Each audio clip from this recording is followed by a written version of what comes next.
Good morning, dear Orwellians, newcomers, volunteers and guests, and all of those who are listening us from near and far. Today is Thursday, 17th of July, and here in Orwell is mostly sunny on 28 degrees Celsius. Weather forecast predicts for today very warm, with times of sun and clouds, and over the night we can expect mostly cloudy. Temperatures between low of 26 to high of 37 degrees Celsius with a heat index on 39. Southerly winds at 11 km per hour with occasional gusts on 19 km per hour. Winds will calm down over the night, but they will be coming from the same direction, south-southwest, at 10 km per hour and with gusts on 13 km per hour. Moon is waning gibbous, illuminated on 68%. This week, Children of Future School started instead with classes with community service, and for 3 weeks they will join alternatively to different units and services for a week. This week we have with us on the radio Namoi, Ahilya and Namoi. Following is an excerpt of interview with the girls.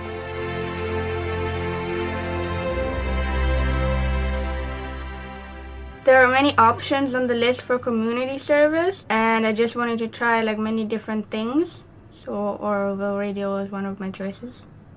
I chose Orville Radio because I was always really interested by the idea of, recording different events that happen or having interviews or just talking to people in general and sharing. So I thought that it would be very interesting to work here.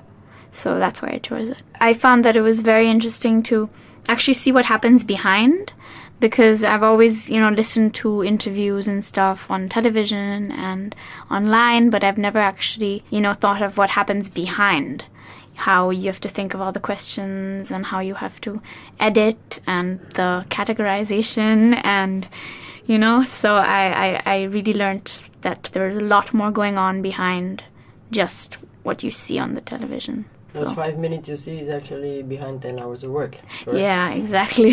So it's quite amazing. Do you think that information is important? For community, yes, because I think that if we don't share, we all end up just living in a kind of cave, and we don't go out and we just don't know what's happening. And sometimes it's useful to know how everyone else is and what things are, what kind of things are going on around you. So you're self-aware and also aware of everything else. So I think radio is a very good initiative to bring people together. So, yeah.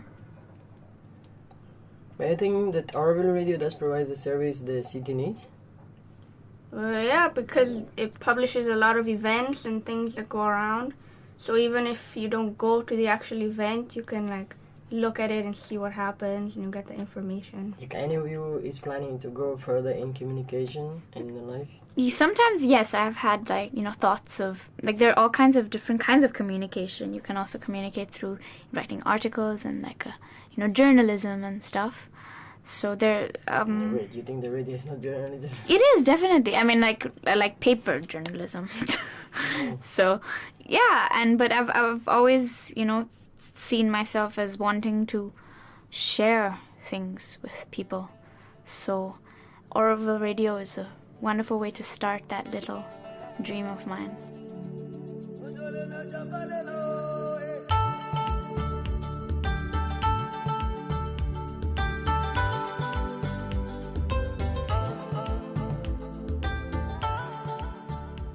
Town is getting alive again since the school started with their classes after summer holidays, and that reflects also on our calendars for culture and other events. Tomorrow we can enjoy a musical journey with Ashaman, Shakti, Vera, Svaha, Francois, Suresh at Pavilion of Tibetan Culture in International Zone at 7:30 p.m. But at Unity Pavilion, Africa House, Pavilion of African Culture in International Zone invites us to participate celebration of Nelson Mandela Day, because 18th of July is Nelson Mandela's birthday, from 5 p.m. onward, when they will start to screen A Long Walk to Freedom. Screening will be followed by BunnyChow dinner, authentic South African street foods, unassuming yet delectable and true.